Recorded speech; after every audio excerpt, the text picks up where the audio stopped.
3080 Ti가 의외로 따로 이런 식의 모델 라인업이 없고 3080에서 10GB 모델과 20GB 모델로 구분되는 것으로 끝날 것이다라는 이야기도 나오고 있습니다.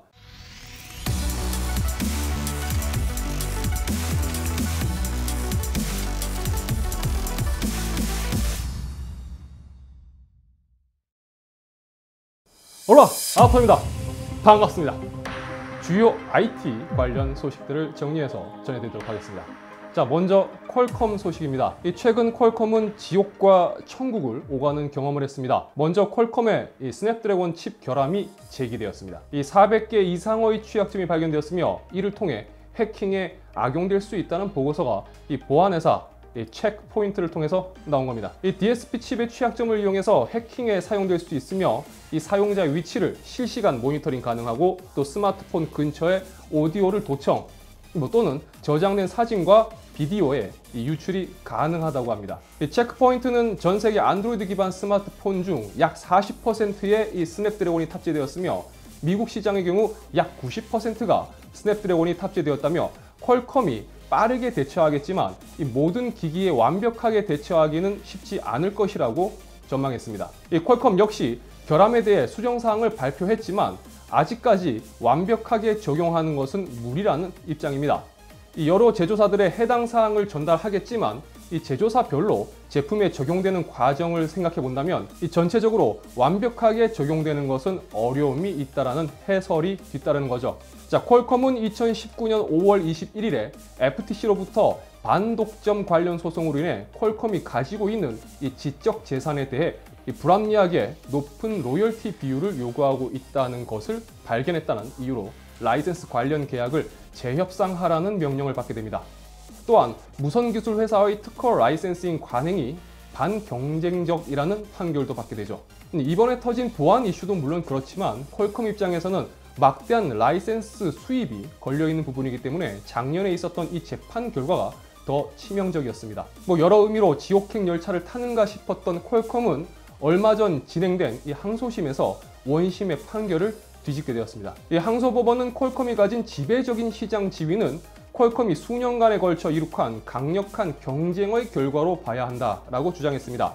이 퀄컴이 만약 불법적인 반경쟁 행위의 이 선을 넘었다면 그것은 FTC에서 그 부분을 증명해야 한다라며 우리는 FTC가 그 부분을 충족시키지 못했다라고 결론을 내렸다고 밝혔습니다. 어쨌든 이로 인해서 퀄컴은 가장 큰 위기가 해결되면서 퀄컴의 주가는 급상승하게 되었습니다. 현재 퀄컴은 미국이 제재하고 있는 화웨이에 계속 칩을 공급할 수 있도록 정부의 로비를 진행하고 있는데요. 특히나 퀄컴 입장에서는 중국 내 화웨이의 이 점유율이 전체적인 단말기 판매 대수를 감안해 볼 때 쉽게 포기하기 힘든 입장일 겁니다. 이 퀄컴의 행보에 따라 현재 퀄컴 스냅드래곤을 생산하고 있는 삼성의 이 파운드리 파트도 영향을 받고 있는 만큼 좀 더 주시해 볼 필요가 있을 것 같습니다. 자, 드디어 엔비디아가 공식적으로 RTX 3000 시리즈 암페어의 출시 카운트다운에 들어갔습니다. 8월 10일 엔비디아는 공식 트위터를 통해 8초 분량의 아주 짧은 영상을 공개했습니다. 뭔가 카운트다운 되는 듯한 소리와 폭발하는 화면을 보여주었는데요. 해시태그는 얼티메이트 카운트다운, 그리고 트윗 메인 페이지 역시 21 days, 21 years라는 문구가 들어간 것을 볼 수가 있습니다. 21년이라고 한다면 1999년 8월 31일 엔비디아의 지포스 최초 그래픽카드인 지포스 256이 출시된 시기를 떠올려 볼 수가 있습니다. 이후 엔비디아는 9월 1일에 지난 GTC 2020처럼 이 사전 제작된 영상을 통해 지포스 이벤트를 개최할 것이라고 밝혔습니다. 제가 몇 달 전부터 말씀드렸었던 8월 말에 있을 게임스컴에서 발표할 것으로 예상했던 부분은 보기 좋게 틀렸습니다. 시기는 그래도 얼추 비슷하게 갔는데 좀 아쉽네요. 자, 그래도 8월 말 공개, 9월 출시로 계속 예상을 했었는데 어때요? 얼추 맞았죠? 이런 거는 좀 칭찬해 줍시다. 자, 9월 1일 발표해서 아무래도 3000대 제품이 공개될 것으로 보입니다. 사실 이거 말고는 할 이야기가 없겠죠. 출시일에 대해서는 다양한 예측이 나오고 있습니다. 9월 7일이냐, 9월 17일이냐, 다양한 예측이 있는데 9월 1일 발표를 통해서 공식 출시일을 확인할 수 있을 것으로 예상됩니다. 그리고 추가적으로 몇 가지 제기되고 있는 내용이 있는데요. 이번 3000 시리즈는 24GB, 20GB 그리고 10GB의 메모리 탑재 모델이 나올 것이라는 예측이 있습니다. 이 AMD가 새롭게 선보일 빅나비 라데온의 경우 16GB 혹은 10GB의 대용량 메모리를 탑재하고 나올 것으로 예상되고 있는데요. 아무래도 엔비디아 역시 이 고해상도와 이 레이트레이싱 처리를 위해 대용량 메모리를 탑재할 것이라는 추측입니다. 자, 그리고 업계 쪽에서 들려오는 카더라 소식입니다. KD. 네. 자, 어쨌든 9월 1일에 모든 게 밝혀지게 되었습니다. 그리고 과연 그렇다면 어떤 제품군들이 출시가 될 것이냐라는 쪽으로 이야기가 좁혀지고 있죠.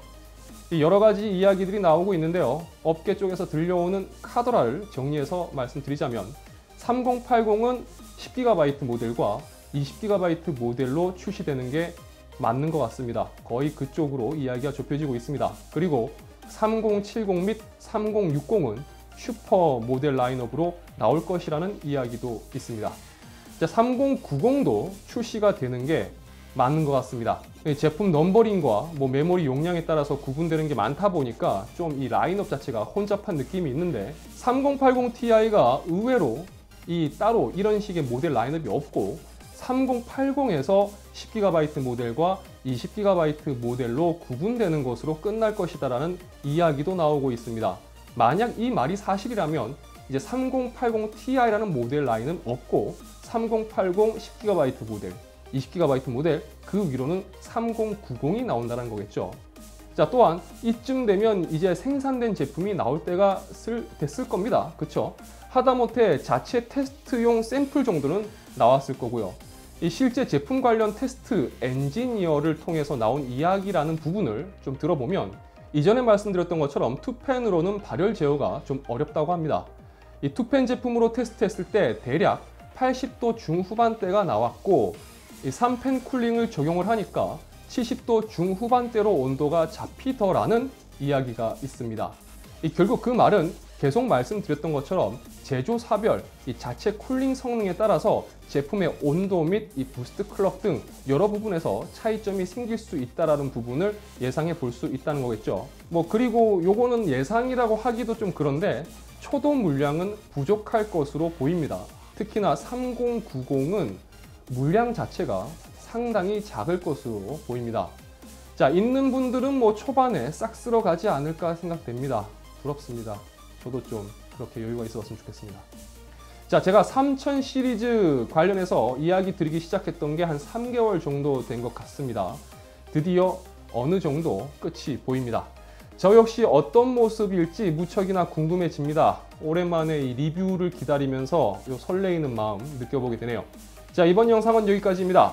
영상이 유익하셨다면 좋아요와 구독 그리고 알람 설정 부탁드리겠습니다. 저는 다음 영상에서 다시 인사드리도록 하겠습니다. 시청해주셔서 진심으로 감사합니다. 지금까지 아토였습니다. 고맙습니다. 멀리 못 나갑니다. 오늘도 행복한 하루 되세요. 감사합니다. 안녕.